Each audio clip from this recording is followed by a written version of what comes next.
The Chief Justice of the Alabama Supreme Court is a guy named Roy Moore.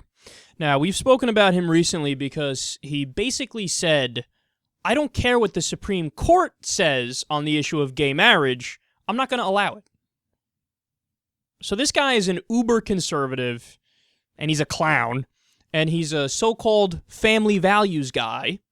So today, it's rather interesting that we learn this, quote, the son of Alabama Chief Justice Roy Moore was arrested Sunday for drug possession near the scene of an attempted break-in. Caleb Moore, that's such a white name, who's 24 years old, was charged with possession of a controlled substance and possession of marijuana.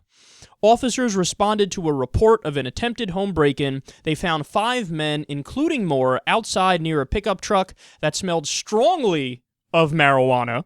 Officers searched the truck and found a bag of marijuana in the glove compartment, along with Moore's passport.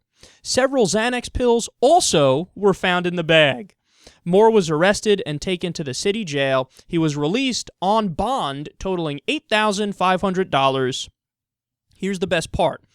Moore addressed the charges on Facebook. So this is the Sun here. Quote, this is nothing more than a prime example of how media and crooked police officers and critics of my dad try to not only destroy his career for what he stands for, but will go as far as trying to destroy his family.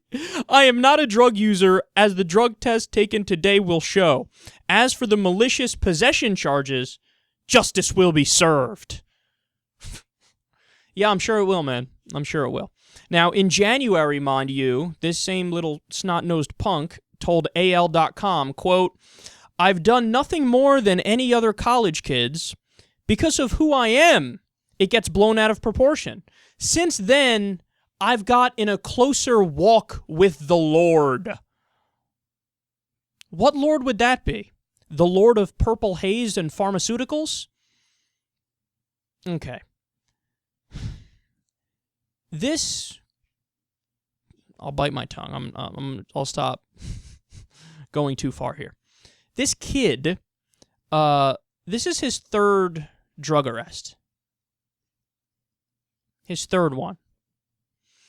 So, now you guys know my opinion on drug laws. I think it all should be legal. I'm clear about that. But does Roy Moore think that? Did this guy's daddy? Does he think that? Oh, no. He's an ultra-conservative family values guy. So where's your family values here, big guy? Where's your ultra-conservatism here? You do know some states have 3 strike laws, right? So, you're done, son. You get locked up for life if you get caught 3 times. Well, this is time number 3. So I take it Roy Moore is going to argue for his son to get life in prison now, right? I take it other conservatives are going to argue for that as well, right? No, of course not. Now, I wasn't going to cover the story. I really wasn't. Because it's personal, and you guys know I think drugs should be legal, so I don't think this kid should have gotten in trouble for this. But then they dragged me in. Why did they drag me in? Because, of course, there's the hypocrisy of Roy Moore screaming about family values and being a conservative and his son's a fuck-up by his own standards. But then also the kid himself. The kid himself, I blame the liberals, liberal media going after my dad and arresting me for the weed that I had on me, but which I was carrying for a friend or something. Yeah, and I last time I got caught, I got closer with the Lord. Really? So then why did you get caught doing the same shit you were doing before? Care to explain that? No, you can't explain that. Why? 'Cause you're a fucking hypocrite. The problem with people like this is when it comes to you, forget 3 strikes. You get no strikes. No strikes.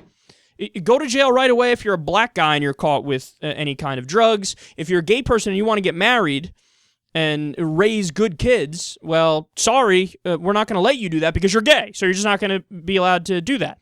But this guy can raise a snot-nosed punk bastard who doesn't follow the rules his own dad laid out for him. This kid's a failure. And is he saying, we shouldn't have even been allowed to have kids because of how our kids act. Remember, one of the arguments they use against gay people, against gay adoption is, I've seen things that show that gay kids raised in a gay household, they don't have the same kind of stability and they don't succeed as much in society, so we should ban gay adoption. Oh, you want to talk about succeeding in society? Kids succeeding in society? What about your punk-ass kid? How about that? How's he doing? Should you not be allowed to have kids because your kid's a dick? That's ridiculous, right? That's absurd. That's absurd. But why is it not absurd when it comes to gay people? No, it is absurd when it comes to gay people, but you guys use the argument anyway because you're clowns, because you're not smart. So all the angles of hypocrisy forced me into covering this story. Hey, let me tell something to this kid here. Dude, there is nothing wrong with being in college and smoking some weed and popping some Xanax. There's nothing wrong with it. I did it. Everybody I know did it. It's fine. But the only difference is I don't want to point at other people and say, you should be locked up if you do it. I shouldn't be locked up if I do it. And I don't want to take away the rights of gay people and other people. So don't be a fucking hypocrite. That's all we're asking for. Your dad, too. Don't be a hypocrite. You guys are pathetic hypocrites. You want to take away everybody else's rights and be tough on crime in other areas. When it comes to you, you know what his dad said? He released statements. It is a private matter. Let's not discuss this. And guess what? Marriages, including gay marriages, that's a private matter. So you should butt the fuck out. We'll give you the right of privacy with your kid going through this situation. Fine, we'll do that from here on out. You have our word. As long as you say, I'll stay the fuck out of the rights of other people and gay people to choose how they want to live their lives. But that's not going to fucking happen. Of course it's not going to happen.